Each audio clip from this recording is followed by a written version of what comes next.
PLFI सरगना दिनेश गोप शिकंजे में है और इससे पहले पुलिस ने गैंगस्टर अमन श्रीवास्तव को भी धर दबोचा। लगातार मिल रही सफलता से पुलिस महकमा गदगद है। दूसरी तरफ अपराधी और माओवादी दहशत में है। रिपोर्ट देखिए। झारखंड का सिरदर्द अमन श्रीवास्तव धरा गया और अब पीएलएफआई का सरगना दिनेश गोप गिरफ्तार कर लिया गया है। आतंक के पर्याय माने जाने वाले इन दोनों अपराधियों के धरे जाने से पुलिस महकमे में खासा उत्साह है। ऐसे मौके पर डिप्यूटेशन पर गए दो पुलिस अधिकारियों की चर्चा हो रही है, जिन्होंने इन दोनों की गिरफ्तारी में अहम भूमिका निभाई है। जो ये पीएलएफआई नाम का एक गिरोह बना करके और काफी दिनों से मतलब 2 दशकों से करीब ये यहाँ पर आपराधिक कार्यों में और नक्सल ग्रुप के सो कॉल्ड स्प्लिंटर ग्रुप को जो अपने आप को ये कहता था उसको सुप्रीमो कहता था, लेकिन बेसिकली ये और इसका जो गिरोह है वो जितने भी इसके क्षेत्र में चाहे खूंटी हो, खूंटी के आसपास के गुमला और आसपास के जहाँ भी जगह हैं वहाँ सरकारी जो भी कार्य होते थे, जितने भी डेवलपमेंटल कार्य होते थे, चाहे उसमें रोड का निर्माण हो या बाकी और जो निर्माण के कार्य हो, उसमें उनके कार्यरत जितने भी कॉन्ट्रैक्टर्स हैं, काम कराने वाले, उनसे ये लेवी वसूलता था और इसको वायलेंस करने में और हिंसा करने में कहीं हिचक नहीं होती थी। पुलिस के साथ इसकी कई बार एनकाउंटर हुए जिसमें किस्मत की वजह से ये बच निकला और इसमें इसके जो सदस्य थे, गिरोह के सदस्य, वो भी मारे गए और पुलिसकर्मियों को भी काफी नुकसान इसमें सहना पड़ा था। इन दोनों की गिरफ्तारी से कई बड़े मामलों का खुलासा होने की संभावना है।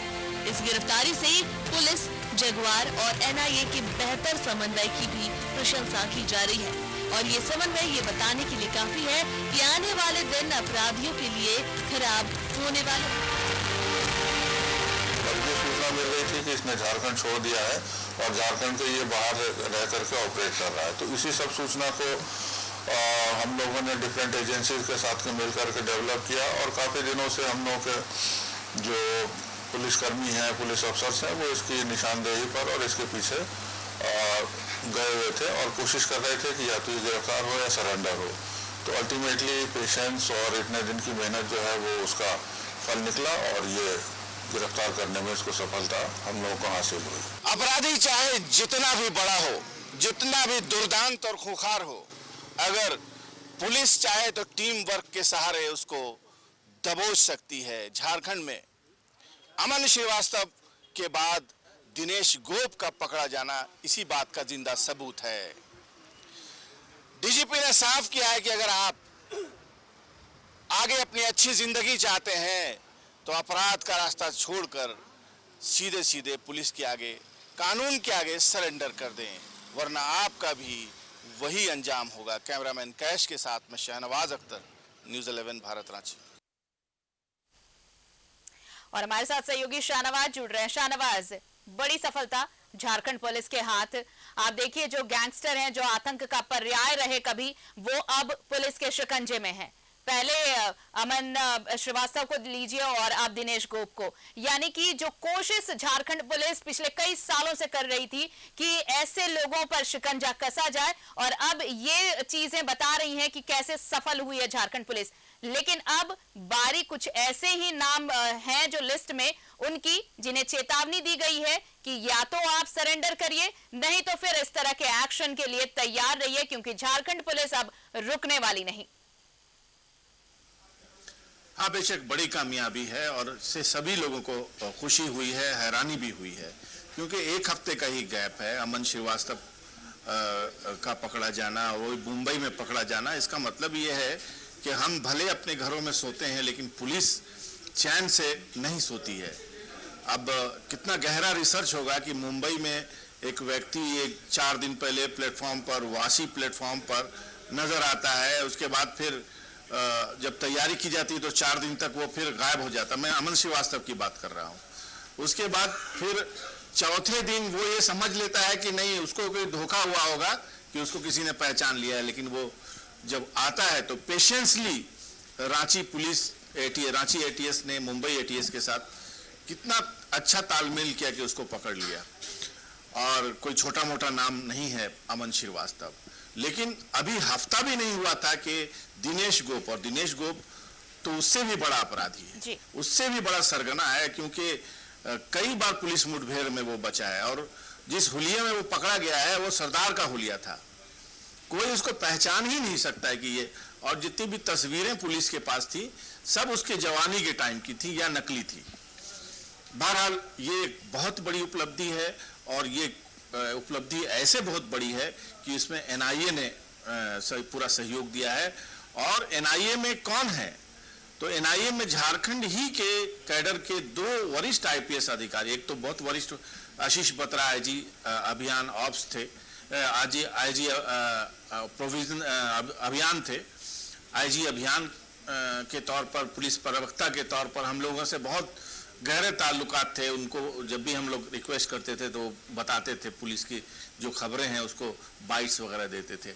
अभी कुछ दिन पहले उनसे मेरी मुलाकात यहीं रांची में हुई है, तो दिल्ली से ही वो गाड़ी से आ गए थे, दिल्ली जैसे किसी अभियान पे हों। दूसरे प्रशांत आनंद है, जो अभी कुछ महीने पहले यहाँ हुआ करते थे, जब एक बहुत बड़ा गैंग पकड़ा गया था जो हथियार सप्लाई करता था, जो पुलिस वाला होकर हथियार सप्लाई करता था नक्सलियों को।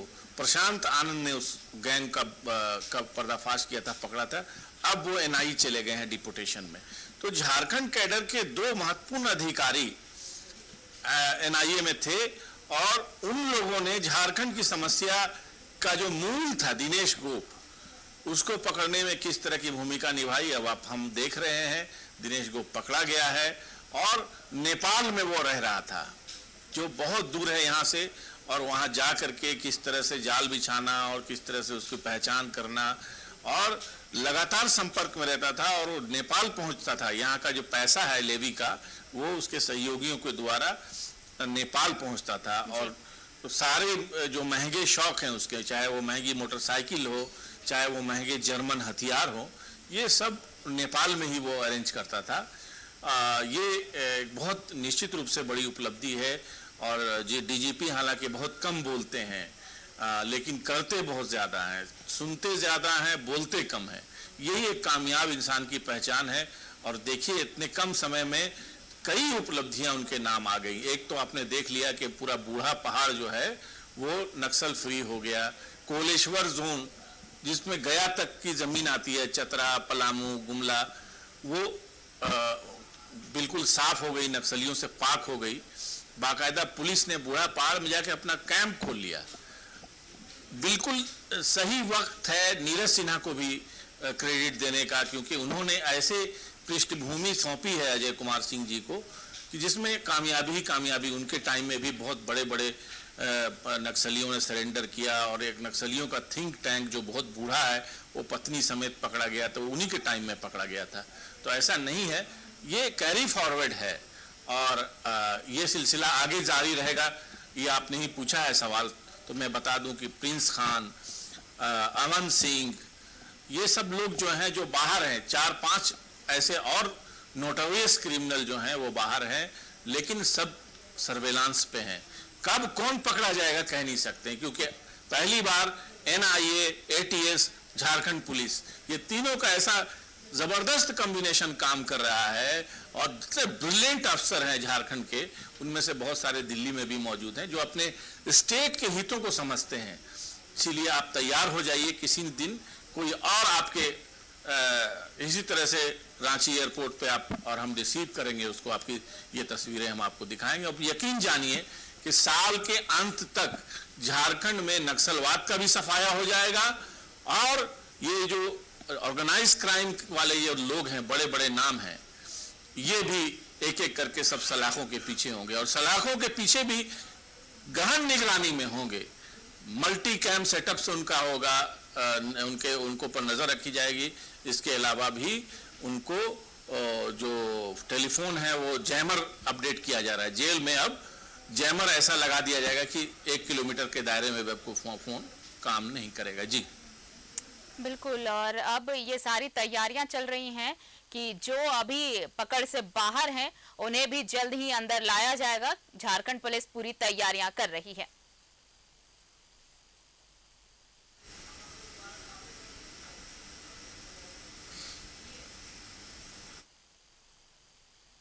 शाहनवाज, क्या मेरी आवाज मिल रही है? जी हाँ, आपने कोई सवाल पूछा तो हाँ बिल्कुल सही है। जो नाम है लोगों को मालूम है, जैसे धनबाद क्षेत्र का आतंक जो प्रिंस खान है वो संभवतः दुबई से ऑपरेट कर रहा है और वो समझ रहा है कि दुबई से किसी को पकड़ा नहीं जा सकता है, लेकिन झारखंड पुलिस और एनआईए चाहे तो पाताल से भी लोगों को खींचा जा सकता है। देखिए आजकल ये जो टेलीफोन है, मोबाइल फोन है, ये सबसे बड़ा दोस्त है और सबसे बड़ा दुश्मन भी है।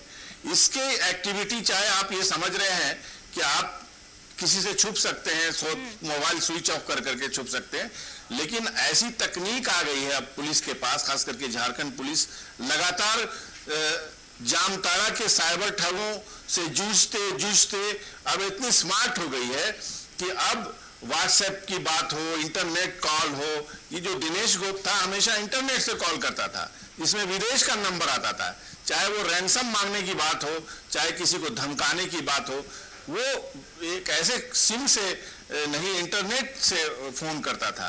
तो आप समझ सकते हैं कि कैसे ट्रेस किया गया होगा उसका कॉल और कैसे उसका लोकेशन जाना गया होगा। देखिए अगर आपको मैं बताऊं, मैं उस जगह पे जा चुका हूं, मेरी पोस्टिंग पहले पूर्णिया में हुआ करती थी, वहां से 80-85 किलोमीटर दूर जोगबनी बॉर्डर है जी। जोगबनी के बाहर विराटनगर कहा जाता है उसको, जो नेपाल का हिस्सा है। पोरस बॉर्डर है, पैदल क्रॉस करते हैं लोग, हम लोग भी जाते थे पहले। तो जैसे ही आप जोगबनी बॉर्डर से पैदल क्रॉस करके रिक्शे पर बैठेंगी, वहां से आप किसी से भी कहेंगे कि हमको कोई कॉलोनी नाम है, मैं नाम भूल रहा हूं इस वक्त, बाएं तरफ से एक रास्ता जाता है, कॉलोनी है, कम से कम 50 बंगले बने हुए हैं दोनों तरफ, इतने शानदार बंगले स्विमिंग पूल के साथ। तो किसी से मिलाने के लिए मुझे लोग ले गए वहां कि देखिए कितना शानदार है। तो हमने ये पूछा कि ये किसने बनवाई, कौन रहता है यहाँ।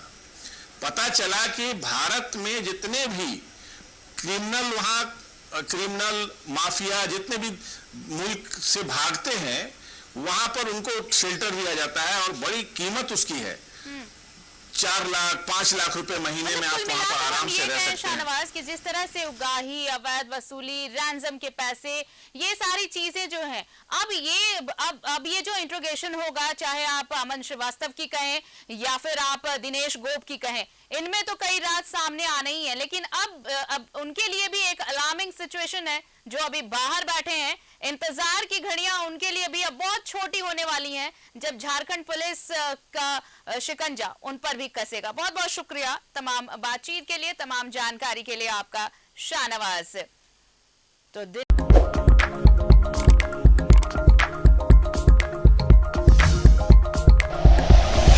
Like and share videos, subscribe करें हमारा चैनल और प्रेस करें बेल आइकॉन। न्यूज़ 11 भारत, सच है तो दिखेगा।